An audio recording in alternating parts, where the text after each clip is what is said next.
सबको जय मसीह की। आज हम पढ़ते हैं यिर्मयाह 29 और 11 और उसके अंदर के प्रकाशन को हम लेना चाहेंगे। ये वचन ऐसा है जो हमारे लिए परमेश्वर ने इस वर्ष के प्रतिज्ञा के लिए दिया गया है। यह इस प्रकार लिखा, क्योंकि यहोवा की यह वाणी है कि जो कल्पनाएं मैं तुम्हारे विषय करता हूँ उन्हें मैं जानता हूँ। वे हानि की नहीं वरन कुशल ही की है, और अंत में तुम्हारी आशा पूरी करूंगा। परमेश्वर वचन के पढ़े सुने जाने पर हम सबको आशीष दे। ये वचन मैंने इस वर्ष के प्रतिज्ञा के रूप में लिया है, जिसमें हमें परमेश्वर हमारे लिए जीवन के लिए, हमारे इस वर्ष के लिए परमेश्वर के पास कुछ योजनाएं हैं। वो हानि की नहीं, घबराना नहीं, वो कुशल ही की है और हमारी ये अपेक्षा पूरी करने वाला वर्ष है। हालेलुया। परमेश्वर चाहता है कि वो मेरी और आपकी हर अपेक्षा को इस वर्ष, जो काम आप 2024 में 23 में बीते वर्षों में नहीं कर पाए, उन आशाओं की पूर्ति का वर्ष आपका है। सारी अपेक्षाओं को पूरा परमेश्वर इस वर्ष करने वाला है। लेकिन वो परमेश्वर क्या चाहता है आपसे? अगर हम पढ़ते हैं कि उड़ाऊ पुत्र की कहानी को अगर हम पढ़ेंगे तो उसमें क्या है? उड़ाऊ पुत्र ने क्या किया? सारी संपत्ति को ले गया और दूर देश को चला गया।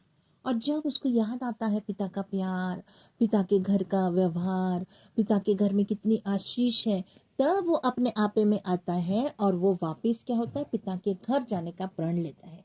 तो इसके लिए हम पढ़ेंगे, एक आयत पढ़ेंगे, उत्पत्ति 1 अध्याय और 28 आयत को हम पढ़ते हैं।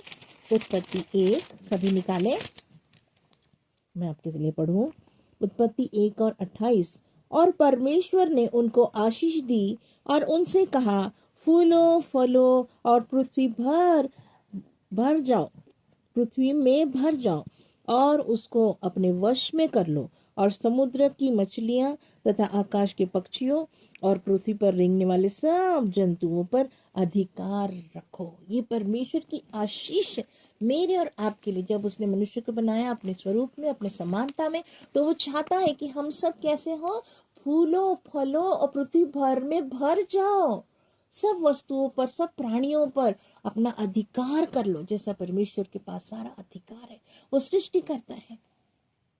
तो परमेश्वर का वचन हमें चाहता है, यदि हमारी अपेक्षाओं की पूर्ति आप चाहते हैं इस वर्ष, तो आपको इन बातों में बने रहना है, ऐसे मसीही बनना है।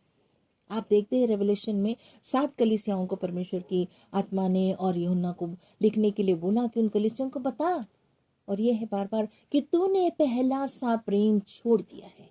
मेरे प्रियो, अपने जीवन को जांचे, देखे कि इतने वर्ष बीते वर्ष में क्या अपनी मनमानी करता आया? क्या मैंने परमेश्वर की आवाज को सुनकर भी अनसुना किया, उसकी आज्ञाओं को नहीं माना, और इसीलिए मेरे बहुत से काम अधूरे रह गए, मेरी अपेक्षाएं पूरी नहीं हो पाई, मैं आशीषों में फला फूला और भरा नहीं रहा? ये कारण हो सकता है। तो मेरे प्रियो, मेरा परमेश्वर मुझके और आपको चाहता है कि उसके साथ एक घनिष्ठ संबंध होना। जैसे उस उड़ाऊ पुत्र को क्या याद आया? जब मित्रों में और पैसों में सब कुछ जब छूट गया, तब अकेला था। परमेश्वर पिता के घर का भोजन याद आया जब वो सुअरों का खाना खा रहा था। उसने कहा, मेरे पिता के घर हमें लोग ने, हमारे नौकर चाकर को भी इतना अच्छा खाना मिलता है। पिता का प्रेम, पिता का व्यवहार, ऐसा घनिष्ठ संबंध उसको याद आया और वो वहां से लौट आया। मेरे प्रियो, ये वर्ष आपको लौट आने का वर्ष है।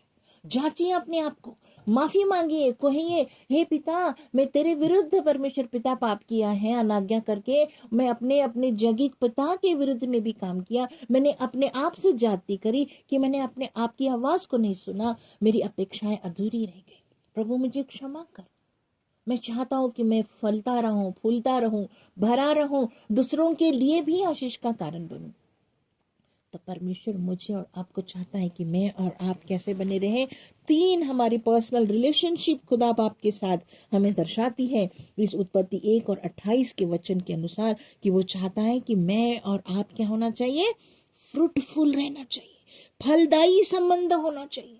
जब आप परमेश्वर से जुड़े रहेंगे, आपकी आराधना, अपना प्रार्थना, आपका वर्शिप जो खुदा से जुड़ा रहेगा, दूर नहीं जाएगा, उसमें बना रहेगा, तो क्या लिखा है यूहन्ना 15 में, जो डाली मुझ में बनी रहती है वो फलती है, फूलती है। उसी तरह मैं और आप जब परमेश्वर से निकट संबंध में रहेंगे तब आप फलवंत जीवन जिएंगे। दूसरी बात उसने लिखा है मल्टीप्लाई का जीवन, बढ़ोतरी का जीवन। फलवंत होना, फूलना फलना है ना। फूलो मतलब बढ़ो, आप आत्मा में बढ़ना है, आत्मिक बातों में बढ़ना है। ध्यान रखना है कि मेरा आत्मिक जीवन कैसा है, कि आत्मिक जीवन की बढ़ोतरी के कारण मुझे सारी भौतिक और शारीरिक सारी आशीषों में प्रभु बढ़ाएगा। मुझे जांचना है कि मेरे जीवन में कि प्रभु का वचन, प्रभु की बातें, प्रभु की आशीष, प्रभु का प्रेम, प्रभु का विश्वास बढ़ती जानी चाहिए। तीसरी बात हमको क्या है, ओवरफ्लो होना है, फिल्ड होना है, भरे रहना है आत्मा से। शारीरिक आत्मा में हमारे जीवन में परमेश्वर की आत्मा बहुत ऐसे भरे जाना है, परमेश्वर के वचन से भरना है, परमेश्वर से गीतों से, परमेश्वर आराधना से, आज्ञा मानने से मेरा जीवन इतना भरा हुआ आशीषित हो कि मैं दूसरों को भी उस आशीष को बांट सकूं। प्रभु मुझसे और आपको ये चाहता है कि खुदा से मेरा गहरा रिश्ता हो, जो तब मैं फलवंत होऊंगा, बढ़ते जाऊंगा और आत्मा में भरा रहूंगा और दूसरों के लिए भी मैं आशीष का कारण हो जाऊंगा। यदि आप ये चाहते हैं कि आपका ये वर्ष अपेक्षा पूरा करने वाला वर्ष हो, तो मेरे प्रिय मुझे और आपको परमेश्वर के साथ घनिष्ठ संबंध होना चाहिए कि मैं हमेशा फलवंत बना रहूं, हमेशा बढ़ोतरी में रहूंगा, हमेशा पवित्र आत्मा के फलों से, वरदानों से मैं भरा रहूंगा और बहुतों के लिए आशीष का बायस होंगे। वचन को बांटूंगा मैं, लोग आशीषित होंगे, लोग प्रभु के नजदीक आएंगे। यही मेरा काम है। मेरे प्रियो, फिर एक बार इस वचन को पढ़ती हूँ, यिर्मयाह 29 और 11 में, क्योंकि यहोवा की यह वाणी है, जो कल्पनाएं मैं तुम्हारे विषय करता हूँ उन्हें मैं जानता हूँ, वे हानि की नहीं वरन कुशल की है, और अंत में तुम्हारी आशा पूरी करूंगा। अभी आपने सीखा कि हमें आशा पूर्ति का वर्ष अगर करना है तो मुझे और आपको परमेश्वर पिता के साथ एक घनिष्ठ संबंध में बने रहना है, जिसके कारण इस वर्ष आपकी आशा जरूर पूरी होगी और आप फलवंत होंगे, फलेंगे, फूलेंगे, बढ़ेंगे और भरपूरी का जीवन जिएंगे। प्रभु आपको इस वचन से आशीष दे। आमीन। God bless you.